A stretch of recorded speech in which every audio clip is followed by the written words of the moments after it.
All right, my name is Dennis Gill with the Americans in Wartime Experience. Today's date is August 2022, and I am in Georgetown, Delaware at the Delaware Aviation Museum, and I've got the pleasure of interviewing John Kenney. Thanks, sir. Appreciate you sitting down and talking to us. Just give us a little bit of background on, where were you born? Where did you grow up? Well, I was born in Auburn, New York. Grew up in Auburn, New York until I was 17. Then I joined the Navy. Went to boot camp, Baltimore, Maryland. Graduated boot camp. While I was in boot camp, we took a series of batteries of tests to see what you would be good at. And I want to be a torpedo man in a submarine, and that's all there was to it. So I took my test, and the facilitator called me in and said, "You're not going to be a torpedo man in a submarine. You're going to be a mechanic. You want to be a mechanic on an airplane or a truck?" I said, "Well, I guess an airplane." And that's been the rest of my life. What year was this? This was 1956. 56. Yes. Okay. So you joined the Navy specifically because you wanted to be a torpedo man. Right. Yeah, I'm glad that I didn't. Yeah. I'm glad I chose the aviation way. Right. My first duty station was Pensacola, Florida. Okay. And I was with the Blue Angels, pumping up their struts and tires and stuff like that. And that was about it. I did a couple of years down there, and then got transferred to a helicopter outfit in Norfolk, Virginia, as a plane captain on the old HSS-1s, flying off of carriers, dragging a sonar ball through the water, piston helicopter. Not too smart, but I didn't know that then. And then I left there and went to Brunswick, Maine, went through their school in BP-30 and became a flight engineer, plane captain on a P-2. Did a 3-year tour of duty there. Went down to Brunswick, Georgia, Glencoe, Georgia, NAS Glencoe, Georgia at the time. Now it's a police law enforcement center. And became a flight engineer on EC-121s, Super Connies. Did a 4-year hitch there. Got done with that. Went to VXN-8, Patuxent River, Maryland, as a flight engineer, and was immediately transferred to Vietnam and wound up over in Da Nang. We had 1 airplane, 3 pilots, and 5 crew members. We were kind of like a McHale's Navy, flying every night except Tuesday over the north, putting out some stuff. I don't know exactly what. I didn't want to know. We had 2.5 miles of trailing wire antenna coming out the back of our aircraft. We had Vietnamese in the back putting tapes on these big reels on these big machines. And after they'd get done, they'd take the tape off, put it on the floor, and take a magnetic device and erase the tape. So I kind of figured on my own it's probably something that pretty heavy, I guess. I don't know. We did that for about, from January 68 until December 15th of 1970. And had some exciting times there. You know, engines out, a few bullet holes here or there, stuff like that. A lot of nights in the bunker, because we flew at night. We get back at 1 o'clock in the morning. You just about had to just run to the bunker because they'd be lobbing stuff in, because we had flares going all night long. And one night in particular, we were on station, lost an engine, no big deal. Started reeling the antenna in, getting ready to go home. We lost another one on the same side. So it became a big deal, and we were at 10,000 feet. So we started, we blew the wire got rid of that. That was a lot of weight. Then we started taking some of the electronic gear out and throwing it out over the South China Sea. We had Jolly Green Giants down there putting a row of flares out for us, so when we ditched, why, they would get us. But we made it back to Da Nang, called Da Nang, declared emergency. They told us the field's closed and we just been mortared. We haven't checked for the runway. We said the field's open, we're coming in no matter what, and we did. And we didn't hit any holes or anything like that. So we were fine. That was about the biggest thing that ever happened there. And the rest of it was just mortars and rockets and 122 millimeter rockets. And you were fine as long as you heard it. If it went like that, all right, we're cool. Because it was passing overhead? Yeah. It's not going to land near you. Yeah. But it's the ones that you couldn't hear, And of course, then we spent the night in the bunker. And it's pitch black. Had a FM radio, and they would keep you updated on when you're all clear, or Charlie's in a wire, something like that. We had M16s and all that kind of stuff, but we were trained with it, and all that. But we never had to use it, just kind of a uneventful tour. Got sick a couple times, really bad. Got medevac once. Got sent right back. Volunteered to go back. I didn't have to, but I did. And got done with that and went back to Pax River and flying as flight engineer on an aircraft called the Arctic Fox. We did all the northern route, Alaska, North Pole, Thule, Alert, Goose Bay, back and forth, and did that for about 3 years. Got transferred to the Naval Research Laboratory as a flight engineer. Got retrained as a flight engineer on the P3, and they had P3s and Kenney, so I was a flight engineer on both aircraft. And we did a lot of research there. I really don't know what they were researching. We were responsible to get them up in the air and keep them there and get them back home. And then I retired from there, and I went to work for NASA, doing the same thing as flight engineer on a P3 for another 20-some years, and flying universities all over the world, doing experiments. Don't know what kind of experiments they were doing. They were in the back, and we called them scope dopes, all the people that were in the back, and we just went to wherever they told us, whether it be Brazil or Ecuador or wherever, Galapagos Island, yeah, out there one time. And then I retired out of NASA.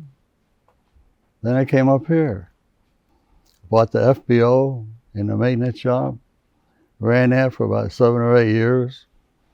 Talked Larry into bringing his operation up here, and had a big contract with Lockheed Martin. I had 31 C-130s out here at one time.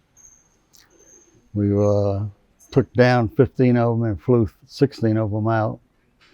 So it was a very lucrative program. I had 54 people working for me at the time. But once that contract ended, I got bored, so I sold the place. And pretty much don't do much of anything now. I just work on hot rods and, and cars. Yeah. As a hobby, go to Florida 6 months out of the year. Punta Gorda, Florida. It's a really nice place. Work at the airport down there sometimes. And outside of that, that's... You were back in time. So you were... What did you do for the Blue Angels? Just pump up tires and accumulators. That's it. What kind of aircraft were they flying? At the end they had F9s. F9s? Yes, and they were just started, about the time I was leaving, they were converting over to the Grumman F-111, I think it was. Yeah, yeah. And at some point in time, you were involved in the Cuban Missile Crisis? Oh, yeah. Yeah, we were based in Brunswick, Maine, but we were down in Key West, Boca Chica. We were flying out of there with P-2Vs and buzzing the Russian ships and all that. Loaded. We had Mark 86 on the wing. They were all plugged in, ready to go. We had torpedoes. We had the whole big cameraman taking pictures of everything on the decks and all that. As a matter of fact, we were flying, when Kennedy got killed. So I figured, oh boy, this is it. So you were a flight engineer. Yeah. And what aircraft were you on? P-2Vs. P-2V. Yeah. P-2V-7. Okay. And what was that? What was the mission of that aircraft? Submarine. Okay. Anti-submarine hunter, actually. What does that mean to be a flight engineer? Well, it means you're kind of like keeping track of everything that's going on, engine-wise, and throughout the aircraft. If there's something wrong, somebody will tell you, hey, and then you gotta evaluate it. Make sure everything is done right. You got emergency procedures to go through when you lose engines, which we did, from time to time, and just be responsible, for the aircraft. That was your job right there. Both in the air and on the ground? Yes. Okay. Yeah. Yeah, that was your job. You kept that thing ready to go 100%. So would that be similar to what a crew chief would do? Same thing. Same thing. Yeah. Okay. Just Navy calls it a different thing. I got you. Yeah. Now being a flight engineer on the P-2V is a pilot, co-pilot, and they had a jump seat. And you're just sitting there monitoring engines, and they might ask for a power change, and you do a little bit of power change, or maybe they wanted to light the jets because we were going to make a real low pass, and I go ahead and light them. But that was basically it. You didn't have a lot to do except keep that airplane in 100% ready to go. Now, flight engineer in a Super Constellation, that was a whole new ballgame. You had your own setup, everything. The pilots they had throttles, but that's it. So, and I did that for a long time. It was a good tour of duty. As a matter of fact, that's what we flew over in Vietnam. So let's fast forward to Vietnam. What are your first impressions when you get in country? Well, see, I went over on Braniff Airlines, and they landed in Clark, and then we switched over to a smaller version civilian aircraft. Then we landed at Saigon, Tan Son Nhut. So that's the first time I ever set foot on Vietnam. And we got out and went into the terminal, and there was a lot of panels and everything missing, and all the furniture was all upside down in disarray. And come to find out, they had just been rocketed, and all that. And so then there was a guy there. The outfit that I was in, we had 3 planes down in Saigon and 1 plane up in Da Nang. And so they met me because they knew I was going up to Da Nang. Took me over to the squadron hut there and gave me my rifle, flak vest, blood chit. And then I went over what they call Teeny Weeny Airlines. It was operated by the Vietnamese. Okay. Actually, it was an old Goody bird. And they fly you up to Da Nang along with a bunch of Vietnamese, goats, everything else. And there was a couple other GIs in there too, And so you get in there and you put your flak vest on the floor and you sit on it. So you don't take nothing up the ass going up through there, because they only fly a couple thousand feet. Right. So that was my first impression. I said, yeah, this looks like a war zone, you know. And when I got to Da Nang, it was a war zone. Yeah. What were your living conditions there? Uh, we had, huts, like, uh, I guess that's all you could call it. I mean, they weren't bad. Right. Yeah, there's no way. And then you had a head, outside, and pooping a diesel fuel, and every now and then you'd get the duty to drag one out and set it on fire. I never understood why they did that. It just smoked all over, like, seemed like it would be a target, but I don't know. But that was just, we got hit a lot, a hell of a lot. And when we got back in at 1 o'clock in the morning, the flares are going all night long. So we spent most of the time after we got done flying in a bunker. So I don't know. It's kind of crazy, but when you're young, well, actually, I was the old man. I was 29 years old. A lot of the other kids there on the airplane, they were in their early 20s. So, what was the tempo like? How often were you flying? every night. Every night. Every night except Tuesday. Take off 6:30, land 1:30 in the morning. We go over the north, 26 miles outside of Haiphong Harbor.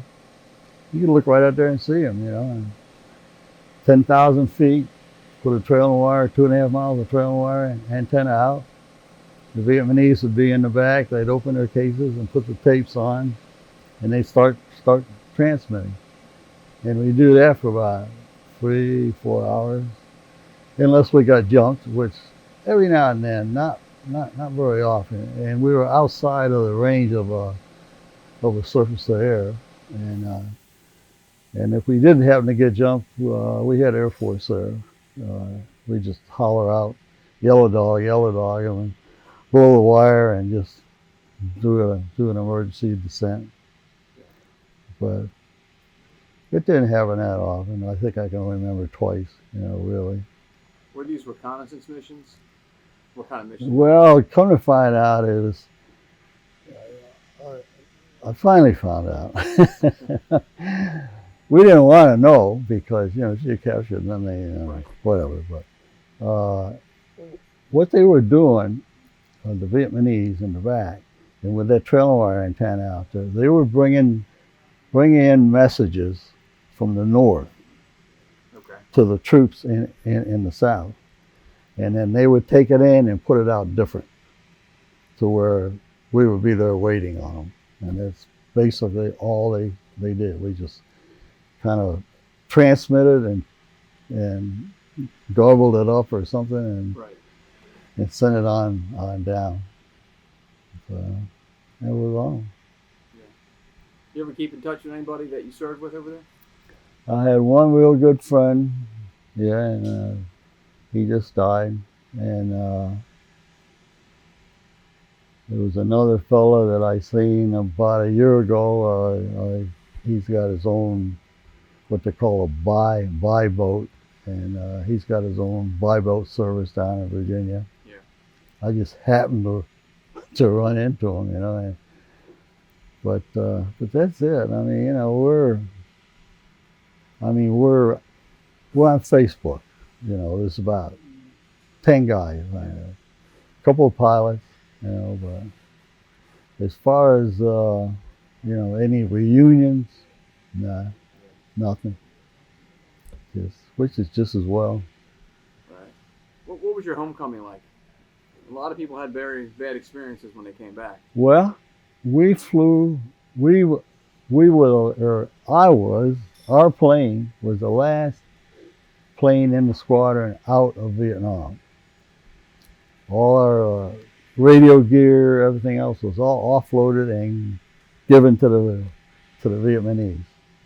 So we flew our own plane home. Okay. And we came into Pax River with our own plane and our family there and all that. But as far as out in town or whatever, I never had any problems with anybody, you know.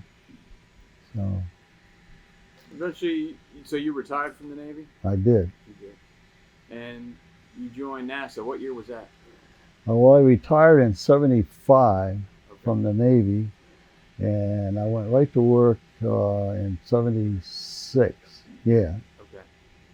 And then I was down in, actually, when I worked for NASA, I was down in Houston, Texas. But then a flying billet came available up here in Wallops Island, Virginia. Okay. So I transferred up there, and that's where I retired out of. And a flight engineer Mm-hmm. as well? And what kind of aircraft? P3s. And what was the mission of that aircraft? Experiments? Research, universities, would come on board, put their electronic gear in there, and then we'd go fly a couple hundred feet over the Brazilian jungle. We'd go down to Ecuador and go out to Galapagos Island, and they got sniffers out there. They were taking readings. I don't know what they were doing. We worked with Area 51 for, I don't know, a couple of months.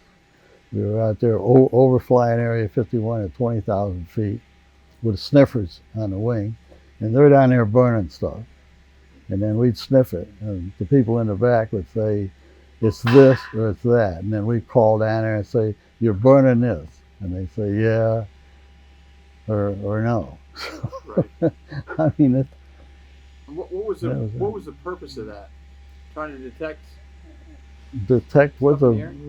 I guess maybe if this was in '94, Okay. so maybe something to do with the Iraqis or something over there, maybe, to tell whether they were making any of that nuclear stuff or something. I don't know. Beats me. See, the flight crew typically doesn't know anything. Right. They just.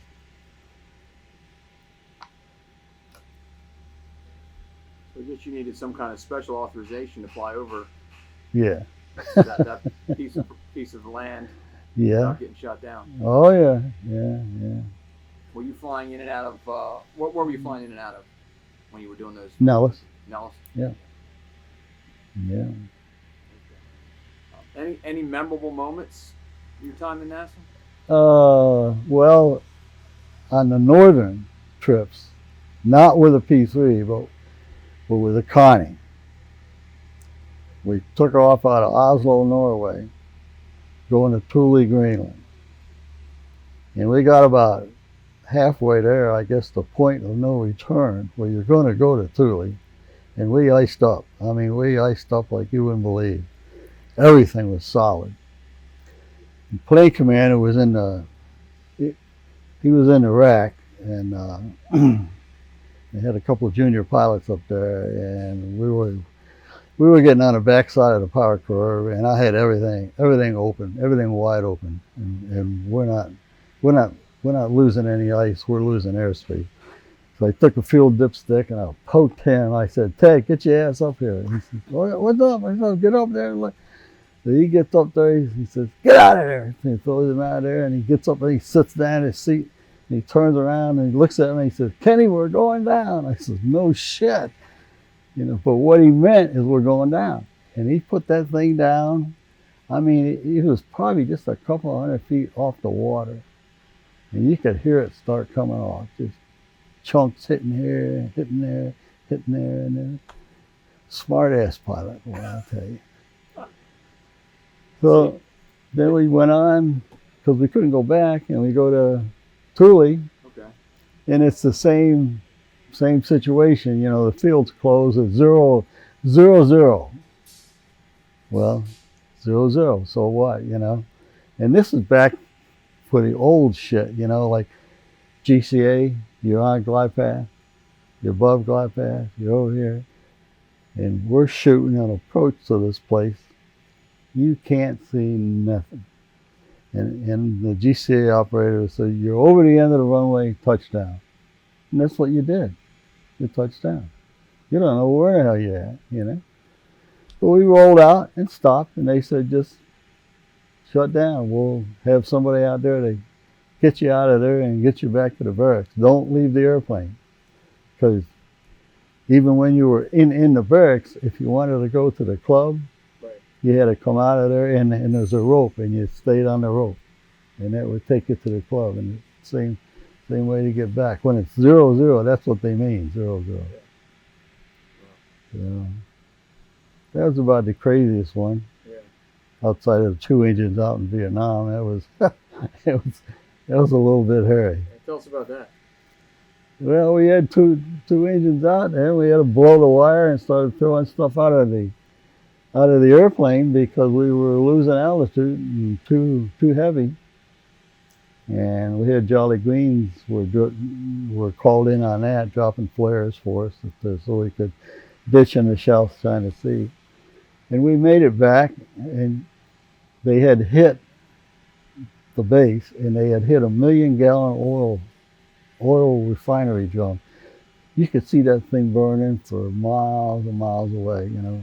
And we got back there and called up and told them we had an emergency. They got 2 engines out on one side, and it's pretty serious stuff.